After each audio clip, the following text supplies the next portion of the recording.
It's such a weird time. Why? Because people are kind of optimistic about things, even outside of Sacramento. You had Mark J. Spears, who's been on ESPN. Like I think every time he goes on ESPN, Mark J. Spears is like, "Oh, the Kings are making the playoffs." Well, I dig it. Today, Chris Mannix from Sports Illustrated, he's been covering the league for a long time. He quote tweeted pictures that the Kings put out of Kevin Huerter and Keegan Murray in the gym, along with De'Aaron Fox, which is cool to see. Yeah. Chris Mannix said, "Seriously, I'm all in on a Kings playoff berth this season. Fox, Sabonis are really good. Two newcomers add shooting. Another year for Mitchell. I like the Mike Brown hire at coach. Where's the line for the bandwagon?" Morgan Reagan, if I just read this, you probably would have thought I wrote this. Honestly, I would have thought you wrote that, except the last line. Where's the line for the bandwagon? Because you've obviously been a fan your entire life. But I dig the optimism, and I think everybody in Sacramento should dig that optimism, because how many times year after year is everyone like, oh, national media shitting all over the Kings, and now you're getting the love, but there's gonna come some pressure with that love, with those expectations from so many people around the league. I still don't have the highest expectations of where they actually land when it comes to the end of the season in the standings. I know, but I do have high expectations for the hype and the excitement everyone does have for this team because of the product on the floor and what it's going to look like next season. It's good to feel some pressure too. It's great. It's a fantastic thing to feel pressure, Deuce, because I feel like year after year, it's just like, you never know what this is going to be. Oh, everyone's going to get fired. That's the pressure usually. Everyone gets fired if something good doesn't come out of it. But it's like, you don't have the right ingredients. And this season, the right ingredients are there. Now, how are you going to make the cake? God, I love cake. I just always use cake analogies, huh? Yeah, no, you definitely do. No. It's weird because the cake you think they can make is like 36 win cake, which is not very moist. It's kind of dry. You take it, it's like, oh. I don't know. No. Because the quality of the cake will There's be like there. a hair on it. False. Wrong. Let me give you the correct cake analogy. The quality of the cake will be there. The perfect cage-free eggs will be used. Why you got to use eggs? What about for our vegan friends? Well, for our vegan friends, we'll use perfect egg replacement, like flax seeds.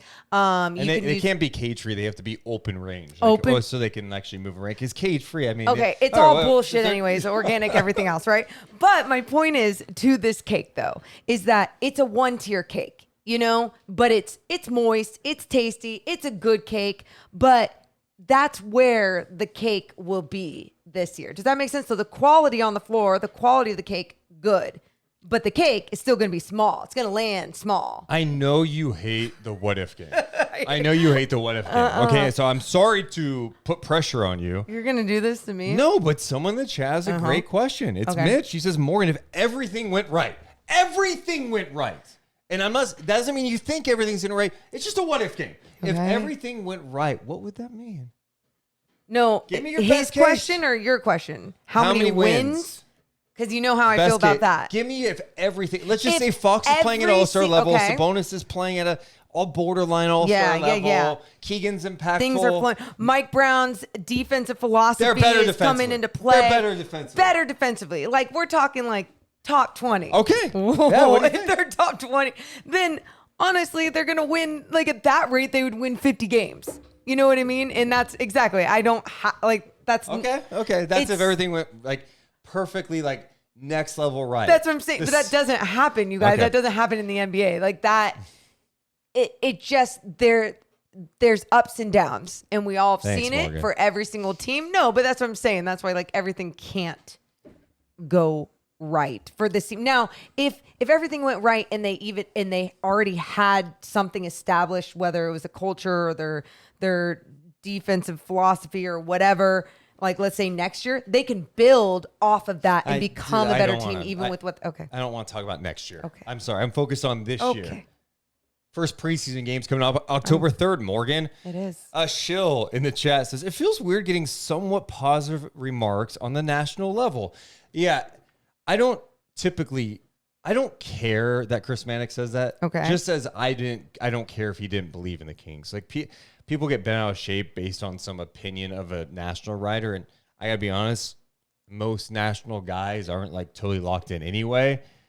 I'm just more intrigued by the fact that, okay, they're getting some love. Does that mean that like winning the headlines or winning like, oh, a lot of people are on the bandwagon? That doesn't equate to being good at all. We know this, but you have to go out there and prove it. But it is refreshing that for the first time in a while, you're not just hearing the Kings bashed left and right, at least for right now. It is only August 29th. Hey, that's true. And the type of love that they're receiving is actually for what they can accomplish on the floor. It's not this guy could be rookie of the year. Who cares? Like, is the team winning? You know what I mean? It's not just excited about one thing, even though I know that Keegan has been talked about being rookie of the year, but there's other things about the team that the national media is excited about. But I think it is weird, though, if you're a Kings fan, because for so long, it's like you're the butt of every single joke. 100. Even when they got Sabonis last year, Yeah. no one's talking that they got Sabonis. They were talking about that they gave up Tyrese Halliburton. Correct. Right? So they're always like, it's not often you get a little love thrown your way.